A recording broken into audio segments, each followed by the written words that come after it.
এখানে কি হচ্ছে? এখানে ভিডিও বানাচ্ছি আমি। আগুন দিয়ে ভিডিও বানালে ভিডিও ফরজ যায়। সেজন্য আপনি আগুন নিয়ে ভিডিও বানাবেন? হ্যাঁ, ভিডিও বানা লাগবে। আপনি জানেন না যে আগুন নিয়ে ভিডিও বানা নিষেধ আছে? হ্যাঁ, আমি জানি তো, তারপরে আমি ভিডিও বানাচ্ছি যে ফরজ যাক ভিডিওটা আমার, আমি ভাইরাল হতে চাই। তারপরে আপনি জেনে শুনে আগুন নিয়ে ভিডিও বানাচ্ছেন, এটা ঠিক নয়। আপনার দেখা দেখি ছোটরা ভিডিও বানাবে আগুন নিয়ে, আপনি আর আগুন নিয়ে ভিডিও বানাবেন না। আগুন নিয়ে ভিডিও বানাটা ঠিক নয়। আপনি গাইডলাইনে দেখেন আগুন নিয়ে ভিডিও বানানো নিষেধ আছে, তারপরে আপনি আগুন নিয়ে ভিডিও বানাচ্ছেন, এটা আপনি অপরাধ করছেন। আগুন নিয়ে ভিডিও বানার নিষেধ আমি তো জানি না ভাই, আমার ভুল হয়ে গেছে। তাই আমি ভিডিও বানা, আগুন নিয়ে ভিডিও বানা কাউকে আমি সহযোগিতা করবো না, আর নিজেও আর আমি বানাবো না ভিডিও।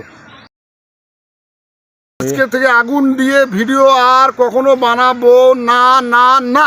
আমার ভুল হয়ে গেছে, ভুল হয়ে গেছে ভাই, এই কথাটা আর কাউকে বলিয়েন না।